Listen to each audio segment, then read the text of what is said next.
ಹೂವ ಚೆಲ್ಲಾಡ ಬನ್ನಿರೋ ಹಾಡ್ಬಿಟ್ಟಿದ್ದಾರೆ ಸರ್. ಆ ಹಾಡು ಹಾಡಿದ್ದಾರೆ. ಆ ಹಾಡು ಹಾಡುವಾಗ ನಾನು ಅಲ್ಲಿ ಇಲ್ಲ, ಅದೊಂದು ಅವಕಾಶ ಮಿಸ್ ಆಯಿತು ಸರ್. ಸ್ಟುಡಿಯೋದಲ್ಲಿಲ್ಲ ಸರ್, ನನಗೆ ಅವಕಾಶ ಅದು ಸಿಗಲಿಲ್ಲ, ಅದೇನೋ ಹಾಗೆ ಮಿಸ್ ಆಯಿತು, ಅವತ್ತು ಹೋಗೋಕ್ಕಾಗಲಿಲ್ಲ ಸರ್. ಹಾಗೆ ಬರವಣಿಗೆ ನಡೀತಾ ಇದೆ ಸರ್. ಈಗೊಂದು ಕಾಡು ಮಲ್ಲಿಗೆ ಅಂತ ಒಂದು ಕವನ ಸಂಕಲನ ಮಾಡ್ತಾ ಇದ್ದೀನಿ ಸರ್. ಕಾಡು ಮಲ್ಲಿಗೆ ಅಂತ ಟೈಟ್ಲು ಸರ್. ಅದು ಬೆಂಗಳೂರಲ್ಲಿ ಮುದ್ರಣದಲ್ಲಿ ಇದೆ. ಅದರಲ್ಲಿ ದೇವ ಮಾದೇವ ಬಾರೋ ಹಾಡು ಕೂಡ ಅದರೊಳಗಡೆ ಆ ಪುಸ್ತಕದಲ್ಲಿ ಇದೆ ಸರ್.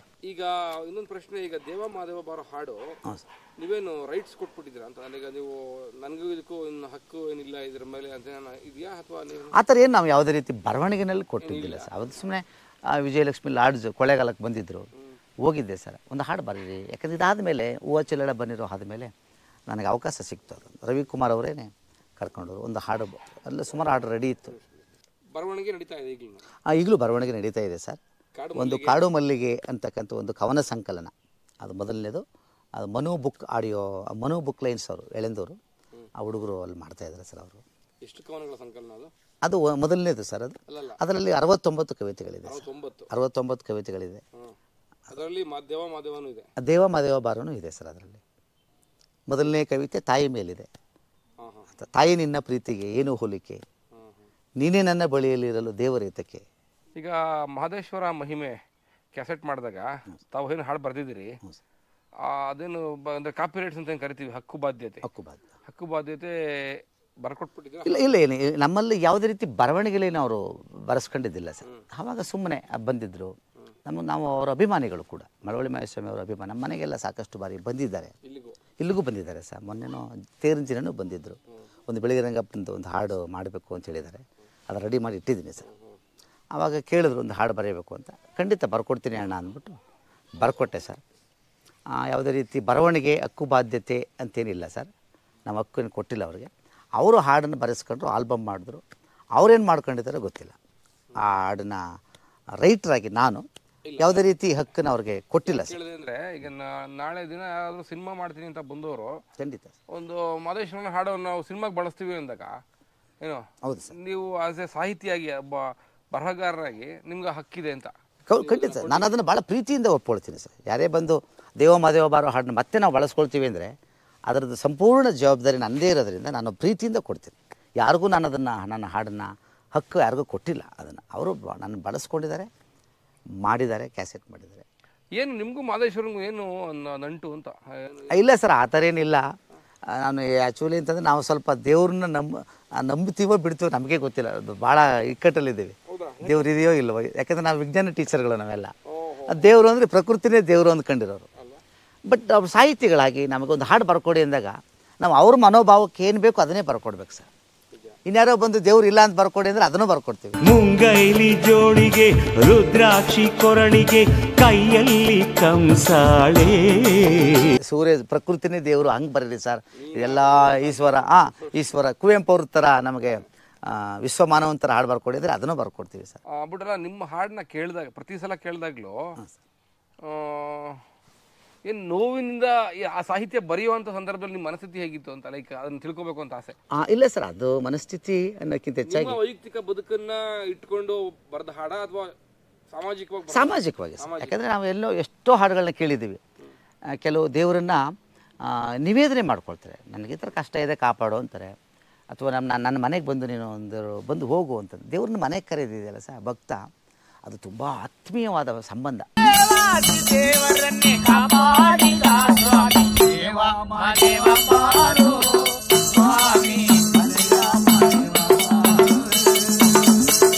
ದೈವ ಮತ್ತು ಭಕ್ತನ ನಡುವೆ ಇರ್ತಕ್ಕಂಥ ಸಂಬಂಧ. ಶ್ರೀನಿವಾಸ ಕಲ್ಯಾಣ ರಾಜ್ಕುಮಾರ್ ಅವರದಲ್ಲಿ ವೆಂಕಟೇಶ್ವರನೇ ಬಂದು ಹಾಸಿಗೆ ಮೇಲೆ ಮಲ್ಲಿಕೊಂಡಾಗ ಪವಾಡಿಸು ಪರಮಾತ್ಮ, ಒಂದು ದೇವರು ಬಂದು ಒಂದು ಭಕ್ತನ ಮನೆಗೆ ಬಂದಾಗ ಹೇಗಿರುತ್ತೆ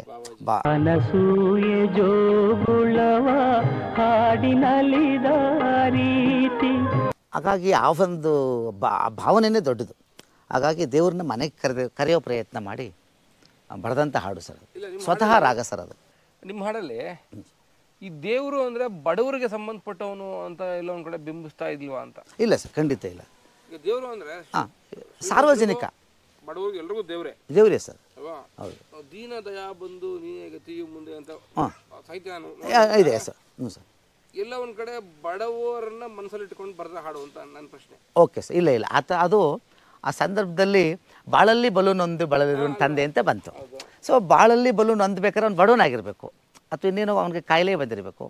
ಶ್ರೀಮಂತನೂ ದೇವ್ರನ್ನ ನೆನ್ಕೊಳ್ಳೋ ಸಂದರ್ಭ ಇದೆ. ಹಾಗಾಗಿ ದೀನರು ಅಂದರೆ ಬಡವರು ಅಂತಲೇ ಹೋಗಬಾರ್ದು. ಶ್ರೀಮಂತರು ಕೆಲವು ಸಂದರ್ಭದಲ್ಲಿ ದೀನರಾಗ ಆಸಕ್ತರು ಸರ್. ಇದು ಹಾಡು ಮೊದಲೇ ಬರೆದಿದ್ದೆ ಸರ್. ಬರೆದು ಮಕ್ಕಳಿಗೆ ಅದು ಪ್ರಾರ್ಥನಾ ಗೀತೆ ಆಗಿತ್ತು. ನಾನು ಶಾಲೆಗಳಲ್ಲಿ ಅದನ್ನು ಹಾಡಿಸ್ತಾ ಇದ್ದೆ ಮಕ್ಕಳಿಗೆ. ಅವರು ಪ್ರಾರ್ಥನೆಯಲ್ಲಿ ಹಾಡ್ತಾಯಿದ್ರು ಪೂರ್ತಿ. ಅದು 4 ಚರಣ ಇತ್ತು ಸರ್ ಅವಾಗ. ಈ ಕ್ಯಾಸೆಟ್ಗೋಸ್ಕರ ಅದನ್ನು 2 ಚರಣಕ್ಕೆ ಇಳಿಸಿ ಅವರು ಟೈಮ್ ಬೀಯಿಂಗೋಸ್ಕರ ಅದು ಮಾರುತಿ ಅವರೆಲ್ಲ 4 ಚರಣ ನಾನು ನೆನಪಲ್ಲಿಲ್ಲ ಸರ್, ಬರೆದಿರೋದಿದೆ, ಬರೆದಿಟ್ಕೊಂಡಿರೋದು 20 ವರ್ಷಗಳು ಸರ್ ಅದೆಲ್ಲ. ಖಂಡಿತ ಸರ್. ದೇವ ಮಾದೇವ ಬಾರೋ ಸ್ವಾಮಿ ಮಲೆಯ ಮಾದೇವ ಬಾರೋ, ದೇವ ಮಾದೇವ ಬಾರೋ ಸ್ವಾಮಿ ಮಲೆಯ ಮಾದೇವ ಬಾರೋ. ಏಳೇಳು ಮಲೆಯ ಮೆರೆದು ನಡು ಮಲೆಯಲ್ಲಿ ನೆಲೆಗೊಂಡು ನಗು ನಗುತ್ತ ಕುಳಿತಿರುವ ದೇವ ಮಾದೇವ ಬಾರೋ ಸ್ವಾಮಿ ಮಲೆಯ ಮಾದೇವ ಬಾರೋ. ಇಲ್ಲ, ಯಾಕೆಂತಂದರೆ ಸರ್ ಒಳ್ಳೆ ಗಾಯಕನಲ್ಲ ನಾನು, ಸಂಗೀತ ಗೊತ್ತಿಲ್ಲ ಸರ್. ಬಟ್ ಟ್ರ್ಯಾಕ್ ನಾನೇ ರಾಗ ಸಂಯೋಜನೆ ಮಾಡೋದ್ರಿಂದ ಅದನ್ನು ಹೇಳ್ಕೊಡ್ಲೇಬೇಕು ಸರ್. ನಾನು ಮ್ಯೂಸಿಕ್ ಡೈರೆಕ್ಟ್ರ್ ಮುಂದೆ ನೀವು ಹೇಗೆ ಟ್ಯೂನ್ ಮಾಡಿದರೆ ಹೇಳಿ ಅಂದ್ಬಿಡ್ತಾರೆ. ಆ ರಾಗ ಅದನ್ನು ಹೇಳಲೇಬೇಕು ಸರ್. ನಾನು ಸಾಹಿತ್ಯದ ಜೊತೆಗೇನೆ ರಾಗ ಬರ್ಕೊಳ್ತೀನಿ ಸರ್. ಅದು ಈಗಲೂ ಕೂಡ ಸುಮಾರು ಭಾವಗೀತೆಗಳೆಲ್ಲ ಮಾಡಿದ್ದೀನಿ ಸರ್. ಅದು ಲಹರಿನಲ್ಲಿ ಯೂಟ್ಯೂಬಲ್ಲಿ ಅದು ಒಂದು ಆಯಿತು. ಹ್ಞೂ ಸರ್, ಅವರು ಮಾಡಿದ್ರು ಸರ್ ಲಾಕ್ಡೌನ್ ಟೈಮಲ್ಲಿ. ಭಾವಗೀತೆ, ಭಕ್ತಿಗೀತೆ ಇದನ್ನೆಲ್ಲ ಬರೀತಾ ಇದ್ದೀನಿ ಸರ್. ನೆಕ್ಸ್ಟ್ ಸಿನಿಮಾಗಳಿಗೂ ಅವಕಾಶ ಸಿಕ್ಕಿದ್ರೆ ಖಂಡಿತ ಬರೀಬೋದು. ಖಂಡಿತ ಸರ್, ಖಂಡಿತ ಬರೀತೀನಿ ಸರ್. ಕುಣಿಯವ್ರಿಗೆ ಯಾವುದಾದ್ರೇನು ಸರ್, ವೇದಿಕೆ ಅದು ನೆಲ ಆದ್ರೇನು, ಗದ್ದೆ ಆದ್ರೇನು, ದೇವಸ್ಥಾನ ಆದ್ರೇನು. ನಿಮ್ಮ ವೈಯಕ್ತಿಕ ವಿಷಯದ ಬಗ್ಗೆ ಮಾತಾಡೋಣ ಅಂತ. ಹಾಂ ಸರ್. ತಮ್ಮ ಕುಟುಂಬದ ಬಗ್ಗೆ ಹೇಳಿ. ಯಾರು ಇದ್ದೀರಿ, ನಿಮ್ಮ ಕುಟುಂಬದಲ್ಲಿ ಏನು ನಡೀತಾ ಇದೆ ಅಂತ ಕೆಲಸ? ಸರ್ ನಾವು ಕೆಸ್ತೂರು ಸರ್, ನಮ್ಮ ಕೆಸ್ತೂರಲ್ಲಿ ಮನೆ ಇದೆ ಸರ್, ಅಲ್ಲೇ ಇದ್ದೀವಿ. ನಮ್ಮ ತಾಯಿ, ನಮ್ಮ ತಂದೆ ಒಂದು 5 ವರ್ಷದ ಹಿಂದೆ ನಿಧನರಾದರು. ಆಮೇಲೆ ನಾವು 4 ಜನ ಮಕ್ಕಳು, 2 ಹೆಣ್ಣು ಮಕ್ಕಳು 2 ಗಂಡು ಮಕ್ಕಳು. ನಮ್ಮ ತಂದೆಗೆ ಕೆಸ್ತೂರು, ಕೆಂಪನಂಜಯ ಅಂತ ನಮ್ಮ ತಾತವ್ರ ಹೆಸರು. ಗುಮಾಸ್ತರು ಅಂತಿದ್ರು ಅವ್ರನ್ನ. ಈಗಲೂ ಕೆಸ್ತೂರಲ್ಲಿ ಗುಮಾಸ್ತರ ಮನೆ ಅಂತಲೇ ನಮ್ಮ ಮನೆ. ಎಲ್ಲಿ ಗುಮಾಸ್ತರು ಅಂದರೆ ಅವಾಗ ಕ್ಲರ್ಕ್ ಅವ್ರಿಗೂ ಎಜುಕೇಷನ್ ಡಿಪಾರ್ಟ್ಮೆಂಟ್ಲಿ ಕ್ಲರ್ಕ್ ಆಗಿದ್ರು. ಇಲ್ಲ ಸರ್, ನಾನು SC ಪರಿಶಿಷ್ಟ ಜಾತಿ. ಹಾಗಾಗಿ ನಮ್ಮ ತಂದೆ ಮಹಾದೇವ ಸ್ವಾಮಿ ಅಂತ, ಅವರು ಪಶುವೈದ್ಯ ಇಲಾಖೆಯಲ್ಲಿ D ಗ್ರೂಪ್ ಕೆಲಸ ಮಾಡ್ತಾಯಿದ್ರು. ನಮಗೆ ನನ್ನ ಶ್ರೀಮತಿ ಶಂಕರಪುರದವಳು ದೇವಿಕಾ ಅಂತ, 3 ಹೆಣ್ಣು ಮಕ್ಕಳು. ಹಾಗಾಗಿ ಒಬ್ಬಳೆ ಹೆಂಡತಿ, 3 ಹೆಣ್ಣು ಮಕ್ಕಳು ಸರ್. ಅವರು house wife sir, house wife. ಅದೇ 3 ಹೆಣ್ಣು. ನನ್ನ ಆಸೆ ಮಾಡ್ತಿರ್ತೀನಿ ಅವಳಿಗೆ ಬಂದರೆ, ನನಗೆ 3 ಹೆಣ್ಣು ಮಕ್ಕಳು ಸರ್, ನೋಡಿ ಸರ್ ಅವರೆಲ್ಲ 3 ಹೆಣ್ಣು ಮಕ್ಕಳು ಸರ್, ಒಬ್ಬಳೆ ಹೆಂಡತಿ ಸರ್ ಅಂದರೆ ಎಲ್ಲರೂ ಬಿದ್ದು ನಗ್ತಾರೆ. ಆಸೆ ಪ್ರಜ್ಞೆ ಇರ್ಬೇಕು ಸರ್ ಅದು ಜೀವನದಲ್ಲಿ. ಈಗ ಸದ್ಯ ತಮ್ಮ ವೃತ್ತಿ ಸರ್? ವೃತ್ತಿ ನಾನು ವಿವೇಕಾನಂದ ಗಿರಿಜನ ಕಲ್ಯಾಣ ಕೇಂದ್ರ ಬೆಳಗಿರಂಗನ ಬೆಟ್ಟ ಇಲ್ಲಿ ಪ್ರೌಢಶಾಲಾ ವಿಭಾಗದಲ್ಲಿ ವಿಜ್ಞಾನ ಶಿಕ್ಷಕನಾಗಿ ಕೆಲಸ ಮಾಡ್ತಾರೆ. ವಿಜ್ಞಾನ ವಿಜ್ಞಾನ ಸರ್, ಅದು ರಸಾಯನಶಾಸ್ತ್ರ ಮಕ್ಕಳಿಗೆ ಅಣುಸೂತ್ರದ ಬಗ್ಗೆ ಹೇಳ್ಕೊಡ್ತಾ ಇದ್ದೆ ಸರ್. 3 ಕ್ಲಾಸ್ಗೂ ಹೈಸ್ಕೂಲ್ ಮಕ್ಕಳಿಗೂ ಪಾಠ ಮಾಡ್ತಿದ್ದೆ ಸರ್. ನಮ್ಮ ಟ್ರೈಬಲ್ ಮಕ್ಕಳು ಸರ್ ಎಲ್ಲರೂ ಇಲ್ಲಿ ಅನುದಾನಿತ ಏಡೆಡ್ ಸ್ಕೂಲು ಸರ್. ಸ್ಯಾಲ್ರಿ ಎಲ್ಲ ನಮಗೆ ಸರ್ಕಾರ, ಸಾರ್ವಜನಿಕ ಶಿಕ್ಷಣ ಇಲಾಖೆ, BO ಆಫೀಸಿಂದನೇ ಸಂಬಳ ಆಗುತ್ತೆ ಸರ್. ಸುದರ್ಶನ್ ಅವರು ಇದರ ಸಂಸ್ಥಾಪಕರು ಸರ್. ಹ್ಞೂ ಸರ್, ಹ್ಞೂ ಸರ್. ಅವ್ರನ್ನ ನಾವು ಈ ಸಂದರ್ಭದಲ್ಲಿ ಅವ್ರಿಗೂ ಒಂದು ಅಭಿನಂದನೆ, ಕೃತಜ್ಞತೆ ನಾವು ಸಲ್ಲಿಸ್ತಾ ಇದ್ದೀವಿ ಸರ್. ನಾನು ಮೊದಲೇ ಶಿಕ್ಷಕ ಸರ್ ಇದೇ ಸಂಸ್ಥೆಯಲ್ಲಿ. ದೇವ ಬಂದು ಹೆಚ್ಚು ಕಡಿಮೆ ಒಂದು 20 ವರ್ಷದ ಆಸೋಪಾಸ ಆಗಿದೆ. 19 ವರ್ಷ ಆಗಿದೆ ಸರ್. 2006 ಅಂದರೆ ಲೆಕ್ಕ ಕೊಡಿ ಸರ್. 2006ರಲ್ಲಿ 18 ವರ್ಷ ಆಗಿದೆ ಸರ್. ಅದಕ್ಕೂ ಮೊದಲೇ ಟೇಪ್ ಕಾಲ, ಆವಾಗ ಕ್ಯಾಸೆಟ್ ಟೇಪ್ ಇತ್ತಲ್ಲ ಸರ್, ಆ ಕಾಲದಲ್ಲಿ ಆಯಿತು. ಪೆನ್ಸಿಲ್ ರೆನಾಲ್ಡ್ ಪೆನ್ನಲ್ಲೇ ಆಗಬೇಕು. ರೆನಾಲ್ಡ್ ಪೆನ್ ಆಗಬೇಕಾದಾಗ, ಯಾಕಂದರೆ ಅದರ ಬೇಗ ತಿರುಗ್ತಾ ಇತ್ತು. ಹೇಗೆ ಈ ಸಾಹಿತ್ಯದ ಈ ಒಂದು ಅಭಿರುಚಿ ಹೇಗೆ ಬೆಳೆಸ್ಕೊಂಡ್ರಿ ನೀವು? ಅಂದರೆ ಒಂದು ಪೇಪರ್ ಮೇಲೆ ನಾನು ಕೂಡ ಪದಗಳನ್ನ ಜೋಡಿಸ್ಬೋದು ಅಂತ ನಂಬಿಕೆ ಯಾವಾಗ ಬಂತು? ಯಾವಾಗಿಂದ ನೀವು ಹಾಡು ಬರೆಯೋಕ್ಕೆ ಶುರು ಮಾಡಿದ್ರಿ ಅಂತ?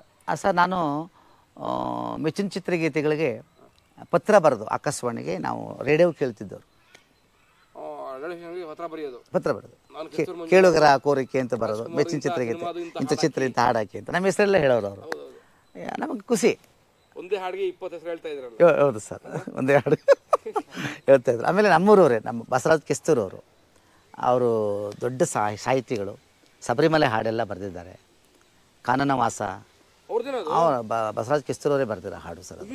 ಕಾನನವಾಸ ಅವರು ಕೂಡ ನಿಧನರು. ಅವರ ಶ್ರೀಮತಿ ಅವರು ಇದ್ದಾರೆ ಸರ್, ನಮಗೆ ನಾಗರತ್ನಮ್ಮ ಅಂತ.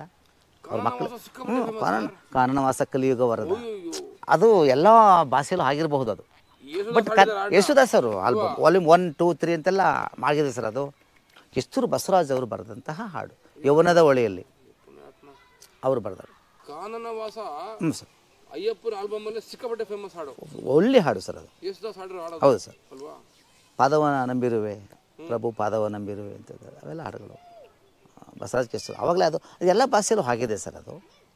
ನಿಮ್ಮೂರು ಹಂಗಾದ್ರೆ ದೊಡ್ಡ ಜನಪದ ಹಿನ್ನೆಲೆ ಇರುವಂತ. ಹೌದು ಸರ್, ಹೌದು ಸರ್. ಸುಮಾರು. ಆಮೇಲೆ ದೊರೆ ಅಂತ ಇತ್ತೀಚೆಗೆ ದೊರೆಸ್ವಾಮಿ ಅಂತ H2O ಉಪೇಂದ್ರ ಅವ್ರ ಜೊತೆಗೆಲ್ಲ ಕೆಲಸ ಮಾಡಿ ಸಹ ನಿರ್ದೇಶಕರು ದೊರೆ ಕೆಸ್ತೂರು ಅಂತ. ಮತ್ತು ನಾಣಿ ಅಂತ ಒಂದು ಸಿನಿಮಾ ಬಂತು ಇವಾಗ, ಅದು ಹಾಂ ಸರ್, ಅದು ಯಾವುದು ನಾಣಿ ಅಂತ ಜೈ ಜಗದೀಶ್ ಸುಹಾಸಿನಿ ಅವರೆಲ್ಲ ಮಾಡಿದ್ರಲ್ಲ ಸರ್ ಆ ಸಿನಿಮಾ. ಸುಮಾರು ಸಿನಿಮಾ ಮಾಡಿದ್ದಾರೆ, H2Oದಲ್ಲಿ ಮಾಡಿದ್ದಾರೆ ಅವರು ಸಹ ನಿರ್ದೇಶ. ಸುಮಾರು ಕಲಾವಿದರಿದ್ದಾರೆ ಸರ್ ನಮ್ಮೂರಲ್ಲಿ. ಸೊ ಅದು ಸ್ಫೂರ್ತಿ ನನಗೆ. ನಾನು ಯಾಕೆ ಹಾಡು ಬರೀಬಾರ್ದು ಅಂತ ಸಣ್ಣ ಪುಟ್ಟದಾಗಿ ಬರೀತಾ ಶುರು ಮಾಡಿದೆ. ಅದು ಇಲ್ಲಿ ಈ ಮಟ್ಟಕ್ಕೆ ಯಾವಾಗ ನನಗೆ SP ಬಾಲಸುಬ್ರಹ್ಮಣ್ಯಂ ಹಾಡು ಹೇಳಿದ್ರು, ನನಗೆ ಆವಾಗ ನನ್ನಲ್ಲಿ ಏನೋ ಬರೆಯೋವಣಿಗೆ ಶಕ್ತಿ ಇದೆಯಲ್ಲ ಅಂತ ನಾನೇ ವ್ಯಾಲ್ಯೂಯೇಷನ್ ಮಾಡ್ಕೊಂಡೆ ಸರ್. ಹಾಗಾಗಿ ಇದನ್ನು ನಾನು ರೂಢಿಸ್ಕೊಂಡು ಬರ್ತಾ ಇದ್ದೀನಿ ಸರ್. ಇದುವರೆಗೂ ನಾನೊಂದು 4 ಭಕ್ತಿಗೀತೆಗಳು, 1 ಭಾವಗೀತೆಗೆ ಬರ್ಕೊಟ್ಟಿದ್ದೀನಿ ಸರ್. ನಾನು 5 ಕ್ಯಾಸೆಟ್ ಮಾಡಿದ್ದೀನಿ. ಅವಕಾಶ ಸಿಕ್ಕಿದ್ದೆ 5 ಸರ್ ನನಗೆ. ನಾನು ಹಾಡುಗಳು ಹೆಚ್ಚು ಕಡಿಮೆ ಒಂದು 350 ಹಾಡುಗಳು ಬರೆದಿಟ್ಟಿದ್ದೀನಿ ಸರ್. ಭಕ್ತಿಗೀತೆಗಳು, ಭಾವಗೀತೆಗಳು 300, 500 ಸಾಂಗ್, ಪ್ರೇಮಗೀತೆಗಳು. ಚಲನಚಿತ್ರ ಗೀತೆ ಬರೆದಿಲ್ಲ ಸರ್. ಅಂದರೆ ಅದನ್ನು ಹಾಕ್ಕೊಳ್ಬೋದು ಚಲನಚಿತ್ರ. ಜನಗಳ ಮಧ್ಯೆ ನೀವು ಓದುತ್ತಾ ಇದ್ದೀರಿ ಈಗ.